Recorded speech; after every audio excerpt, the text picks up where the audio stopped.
Hey folks, and welcome to another vlog. I'm here on the Rorax Plays Raxpack 2 server because I have a couple of things to talk about the channel and things and stuff. First thing on the list, and I will take my hands off the keyboard so I can concentrate. Let's give us a lovely vista first. Do we have a lovely vista? Probably not. I can't see much from my island. No, not really, huh? Here, I will give you a selection of books to read. So, hello and welcome. I have just released Raxpack 2 as of like 3 days ago. I've done it relatively quietly because I'm terrible at self-promotion, basically. I've put 5.5 months of work into this thing and I'm not prepared to like do a proper shilling of the Raxpack. So if someone would like to do that, hit me up on Twitter. I can't pay you because I'm poor, but if you'd like to do that, that would be great. Anyway, Raxpack 2 is out and you can get it on Kiss, which I suppose is now Twitch.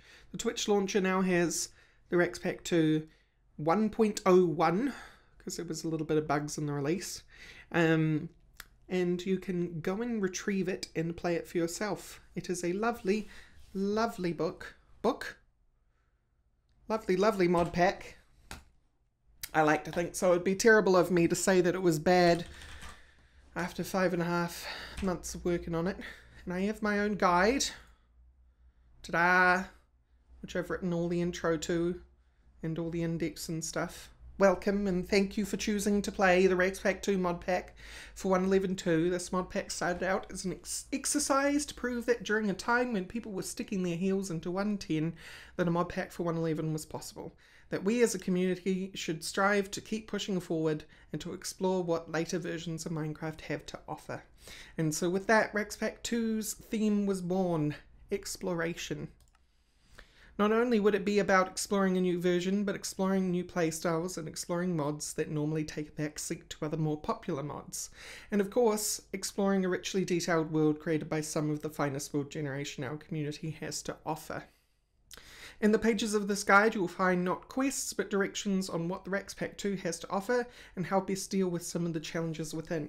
So if you get lost or a mod you are familiar with doesn't behave in a way you expect, come back to this guide and take a look.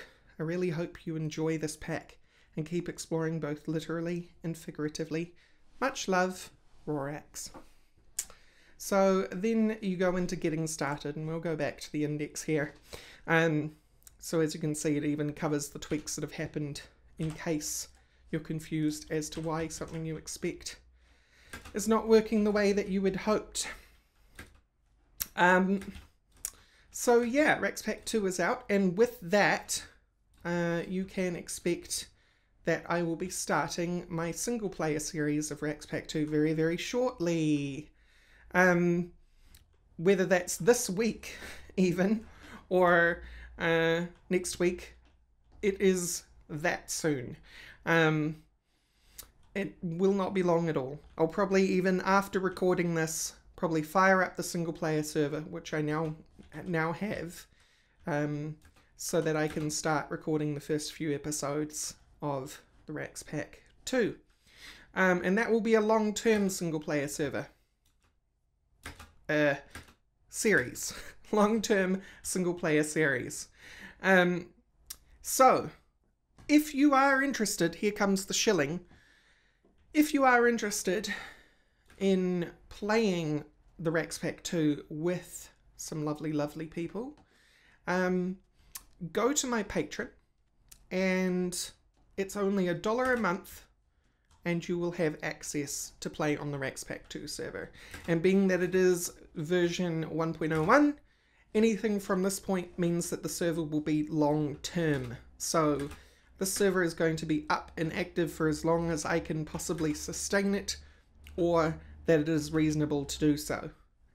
So you are welcome to come and join us on this here server. I myself may not find a lot of time to play on the server, but I will certainly be coming by to check on people, say hello, have conversations, and possibly even do a server tour now and then to show you guys what's going on the server. So that's pretty cool. And next, I suppose, is a rant on the channel, or on YouTube in general, because I've wanted to have this rant, and I even started ranting on Twitter today before doing this vlog about the situation that YouTube is in. My subscriptions for my channel have stagnated at about 10,200 to 10,400.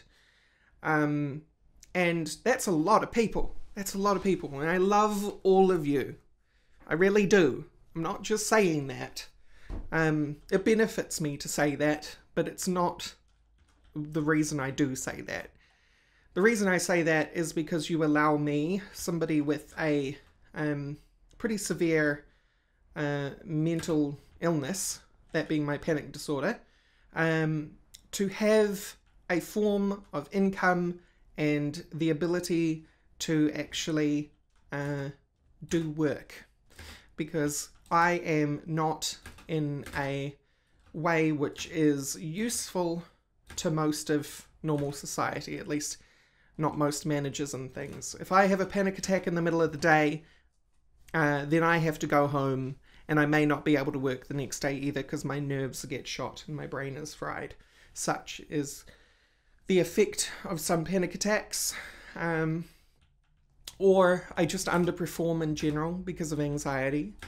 So what YouTube provides me with is the ability in my illness to actually produce something, to work, to feel useful, which I think most people in my state, that's all they want. They just want to be a constructive member of their society. And why the stagnation of subscriptions on the channel? I really need to go and go somewhere where I can just leave the keyboard alone, because I start to fidget. I'm a fidgeter. I have a fidget cube because I'm a fidgeter and a millennial, and millennials have fidget cubes. Anyway, so the reason why the stagnation of the subscriptions is bad is because it's an all eggs in one basket situation. I went into this a little bit in the last vlog when I was talking about how the channel is not dedicated to Minecraft or anything like that. It's an all eggs in one basket thing, and if YouTube is going to stagnate like this, it will not become sustainable as a work source, right? Because I don't actually earn very much through YouTube at all. I can't tell you what that is because that's against YouTube guidelines, but it's an absolute meager amount. No one would miss it, basically. The majority of my income actually comes through Patreon, which, thanks to my lovely, lovely patrons, you all are the most amazing people ever. Seriously. You actually allow me to have enough freedom that I don't spend every waking moment worrying about how I'm going to pay a bill. Which, on top of an anxiety, generalized anxiety and panic disorder, is likely to put me in the grave by 32, and I'm 30. Anyway, because that is my main source of income, I can't rely on the fact people will always be there. Things happen in people's lives that mean that they might want to move on from supporting me. Either they've lost faith in what I do, or something horrible has happened in their life and they're not able to contribute, which is a very, it's more likely than people think. Or people just find it non-sustainable anymore. And all of that is perfectly valid. All of it. Even just, hey, I'm bored of Rorax now. That's completely valid. So it's not something I can rely on in a stagnation, right? I have to have new people coming in who will potentially contribute in place of people who are going out. I can't just have a pool of people who give me money and slowly dwindle out of the system. I need new people coming in to at least hold me at this higher end of poverty, so that I can exist, right? And I'm trying to be as candid as I can about this. I don't want anybody to think this is me like asking for more money or bleating about my condition. I'm just trying to explain the facts of my situation to you, which are that as a 30-year-old woman, with the mental health conditions that I have, it's difficult to sustain this life. So, with that depressing stuff out of the way, how do I move forward? Well, that's where the problem is. Because YouTube currently are supporting a very different kind of algorithm. Right now, YouTube supports clickbait titles, clickbait thumbnails, the most hyperactive people you can possibly find, and most of the time, content that's just traditional vlogging of some kind. People have talked about what's called the Viner invasion in YouTube, and those people are just people who talk to the camera for 5-10 minutes at a time, but they do it like 6 times a day. And for me, that's just not possible to keep up, especially when the algorithm is looking for things that I can't even relate to my channel, right? Like, how can I put a sexy lady in the thumbnail of a Prey video? It makes absolutely no sense. How can I say, Prey episode 08, gone sexual, right? It doesn't make any sense to do something like that. Or Prey episode 8, the most dangerous game in the world. Like, that, I could do those things. I actually could do those things. But I guess I'm more, what's the word I'm looking for? Principled. I guess I'm more principled than that. I feel it would be lying to you guys and lying to everyone else if I played the game that YouTube wants me to play.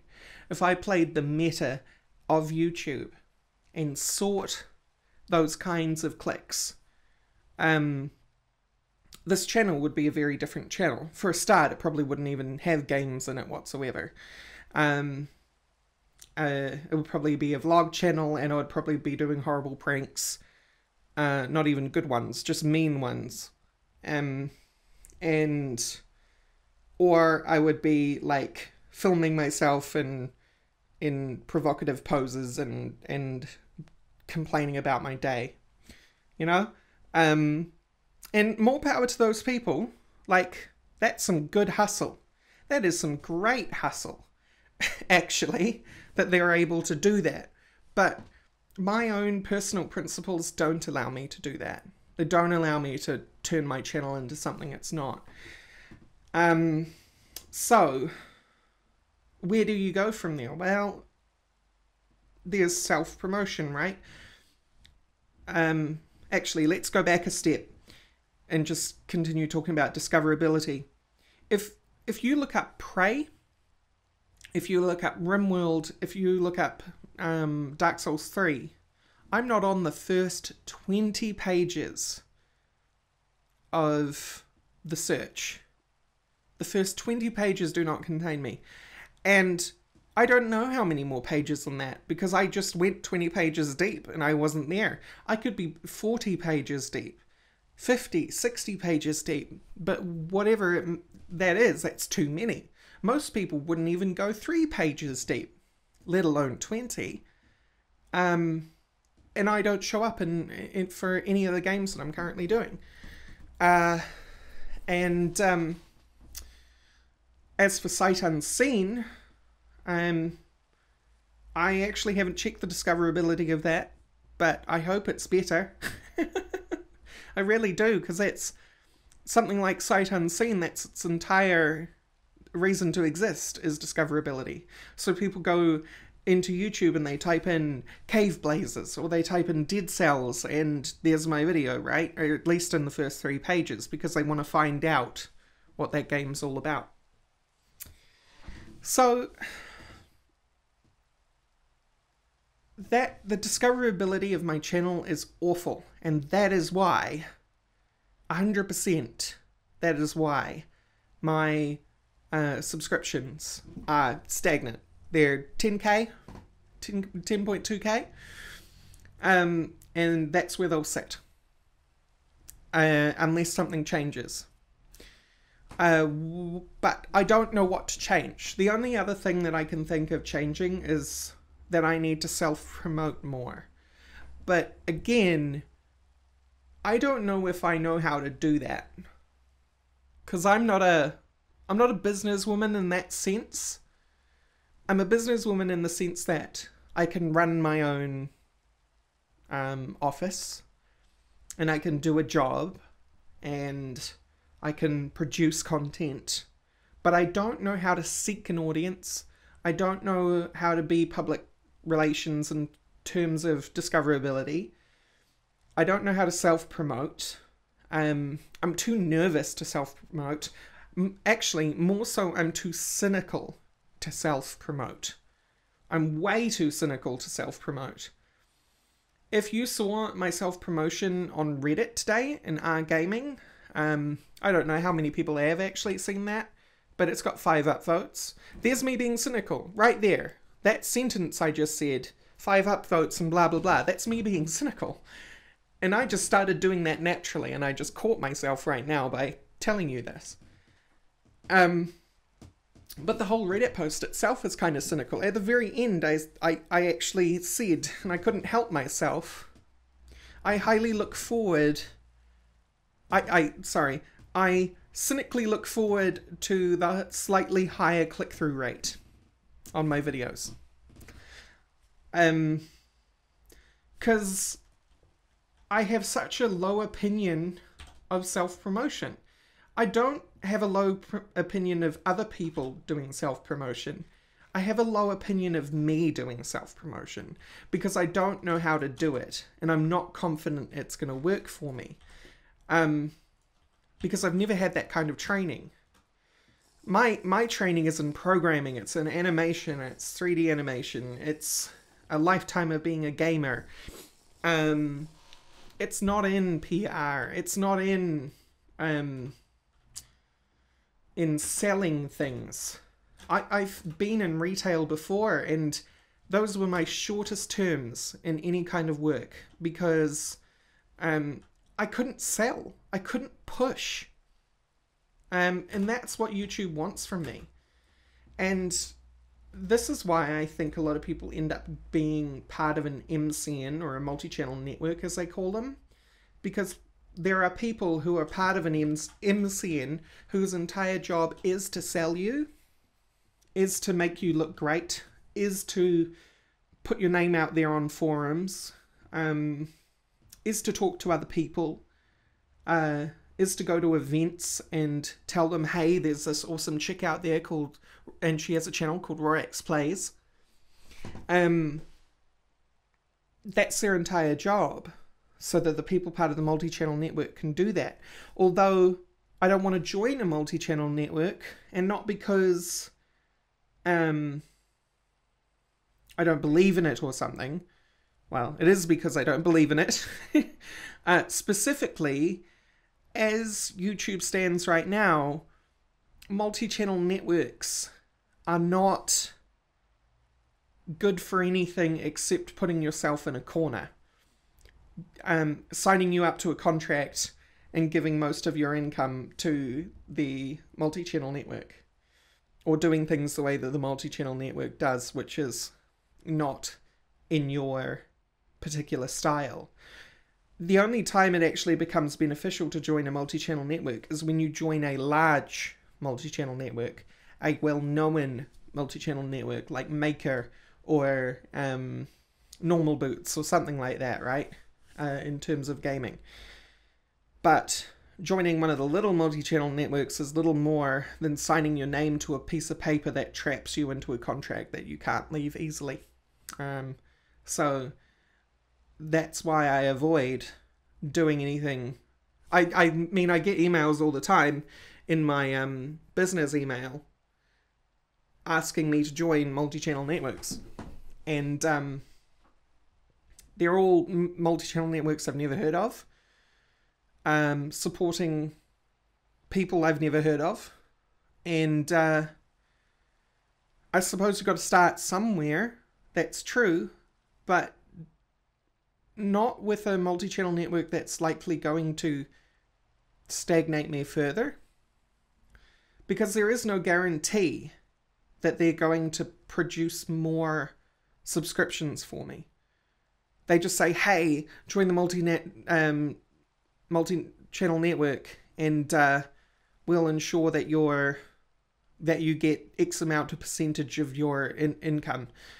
But they don't say anything like, this is how we are going to make sure that your discoverability is better. This is how we're going to promote you to people. There is none of that.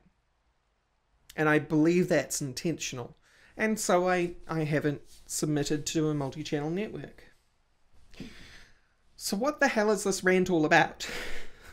Well, this rant is about how I'm not sure what to do. As things stand right now, I have to admit that they are sustainable. If nothing changed, I could probably keep going like this. And that's fine. The problem is that's not what the future looks like. The future looks like subs leaving. The future looks like patrons leaving. And the future looks like no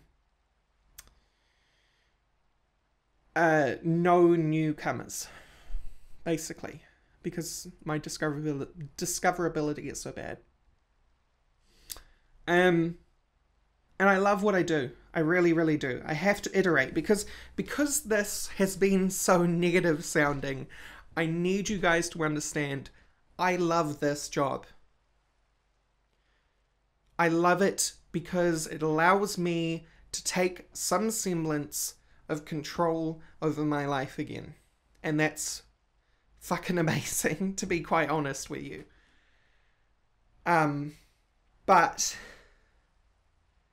I'm scared. I'm scared of what the future for the channel has. And I've been trying to play the game as much as I feasibly can that work within my principles with, you know, I've included the end card now and things like that, but I just don't know where this is going to go in the future, if I can keep the channel at this level. I know I can produce the videos, but I don't know if I can hold the audience. And that's not to say that I think you, the person listening right now, is going to leave. I'm worried about the other people.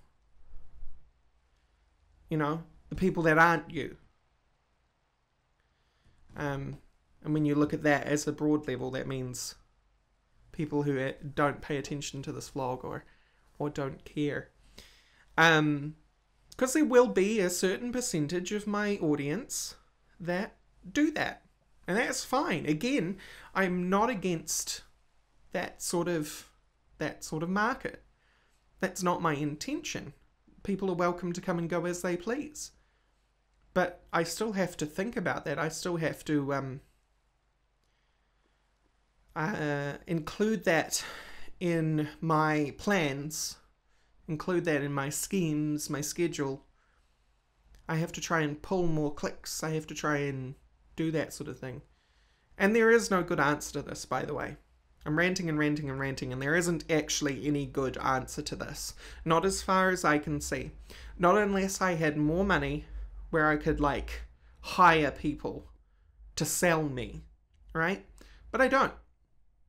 I have to try and self-promote. I have to do the thing that I'm terrible at and learn to network better if I'm going to increase the popularity of the channel. Because that's something that's got to happen, you know? Things will be a lot safer once the channel is in the hundreds of thousands. But we're in the tens of thousands right now, and only barely. So, yeah. Because once I get in the hundreds of thousands, I can potentially not have to rely on the patron. Alternatively, at the hundreds of thousands, I could stop ads on my videos altogether and rely only on the patrons. You know? So, self-promotion. It's a tricky conversation, and it's hard because it's behind the curtain in a way that I feel is unnecessarily cynical. You know?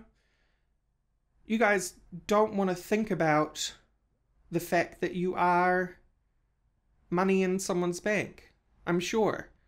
You guys don't want to think about how you are somebody's lifeblood. You know? I think you guys want to just continue to believe, and you are, I believe that you are, by the way, part of my community. And not just some bank figure. And I wish it was like that. I wish the world worked like that. I really do. So, you know. This is a very intense vlog. And I thank you all for listening to me rant. But sometimes I just have to say it. Sometimes I just have to be open to you guys, because I believe in transparency. And I believe you guys deserve hearing what's happening. I'm scared. I am. Because I want this to work out. I cannot see a future with me in a mainstream job. I can't. And it's not because I don't want to. It's because I know I will be fired quickly. Because I'm not reliable enough mentally, because I don't hold office over myself. You know, they want 7 or 8 consistent hours a day, and I can't do consistent. I wish I could, but I can't. So I don't see a future where I'm part of some mainstream job. I don't even see myself in a supermarket somewhere packing shelves. Because even those people need to be reliable. And I'm not reliable. The reason these videos come out is because I get to turn the camera off and do something else when something terrible starts happening, you know? That's the bit that you guys don't see. I talk about it, but that's the bit that you guys don't see. I don't have public panic attacks on the videos. Sometimes I get a little anxious on the videos, but sometimes I can just push through that, and that's nice. But I try and keep everything else as private as possible. Because while I believe in mental health awareness and the acceptance of mental health, I also do not believe, in any sense of the word, of inflicting my mental illness on other people. People should not have to accommodate me. Unless they want to. Of course, I don't mind people wanting to help me, but people should not be forced to help me. People should not be forced to deal with that sort of thing. So, YouTube has been amazing. YouTube is amazing, and I hope it continues to be amazing, but I'm afraid. I'm afraid for my future. And, I'd probably be crying if I wasn't medicated. So, there is that. I'm just the robot that I am. Mother of games. Rorax plays. But anyway, thank you for listening to me ramble, and thank you for listening to me be very negative and cynical. And I really do hope you have a good day / evening / afternoon / morning / night. And I'll talk to you all soon. Thank you for listening. Bye.